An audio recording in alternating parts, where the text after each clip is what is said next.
बिस्मिल्लाहिर्रहमानिर्रहीम। आबादगार दोस्तों, चणे जी फसल ते पाण ॻाल्हाईंदासीं। हिन जे बारे में एॾियूं एक्सपर्टीज़ न आहिनि, पर जेके आबादगार असांखे ॾिसनि, जिन खे नॉलेज हुजे, उहे लाज़मी कमेंट में पंहिंजी इंफॉर्मेशन असां सां ज़रूरु शेयर कनि। हाणे हीअ हिकु त माना तमामु घटि पाणी ते जेको आहे न हीअ थींदो आहे फ़सुलु। माना चणे जो फ़सुलु असांजो ईअं सम्झो ड्राउट टॉलरेंट फ़सुलु आहे। हिन खे तमामु घटि पाणी ईंदो आहे। जेकॾहिं हिकिड़ो पाणी ईंदो बि आहे, माना पहिरियां असांजी ॿनी ज़मीन जेका आहे वट में हूंदी आहे, उन में असां जेको आहे छटो करे छॾींदा आहियूं, या जेकॾहिं मिसाल सां नाड़ी कंदा आहियूं।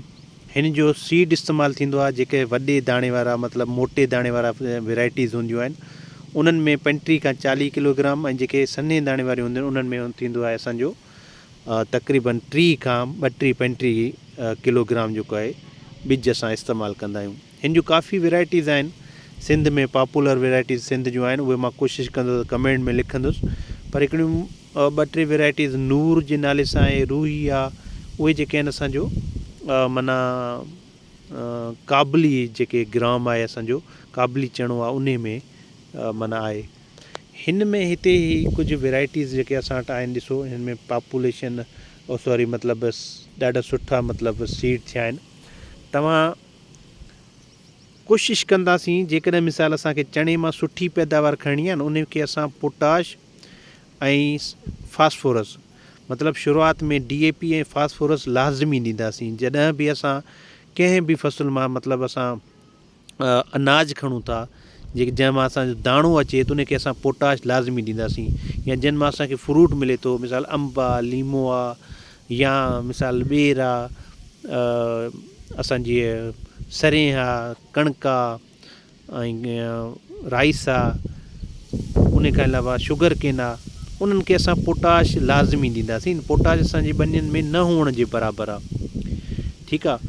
उन खां अलावा हिन में जेको आहे हीअ ईअं सम्झो त अक्टूबर जे महीने में हीअ काश्त थींदो आहे, 1 अक्टूबर खां या 15 अक्टूबर जे विच में, ईअं सम्झो 15 नवंबर ताईं असां काश्त कंदा आहियूं। हिन में बीमारी जेके लॻंदियूं आहिनि न, बीमारियूं जेके लॻंदियूं आहिनि, जेके लॻंदियूं आहिनि, उहे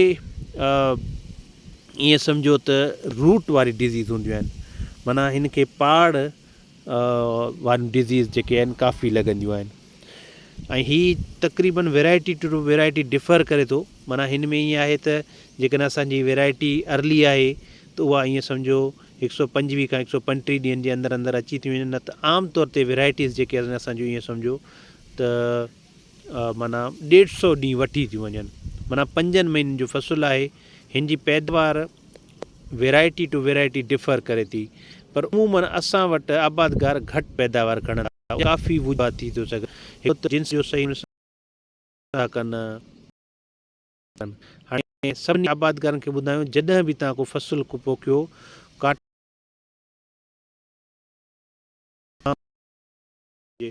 जो सुठी जेको आहे ज़ामिन ॿियूं सभु प्रैक्टिस पोइ कयूं, ठीकु आहे।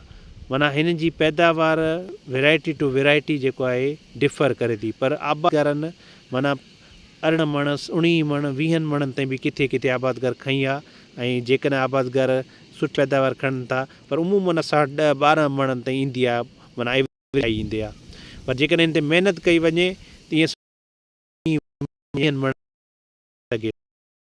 थोरी इंफॉर्मेशन पाणी जी ज़रूरत हूंदी आहे। हिकिड़ो पाणी अचे, जीअं मिसाल असांजो इरिगेटेड एरियाज़ आहिनि, या जेकॾहिं 12 एरियाज़ आहिनि असांजा, उते जे बारिश वग़ैरह थिए थी त उन हिसाब सां हिन खे उहो पाणी काफ़ी हूंदो आहे।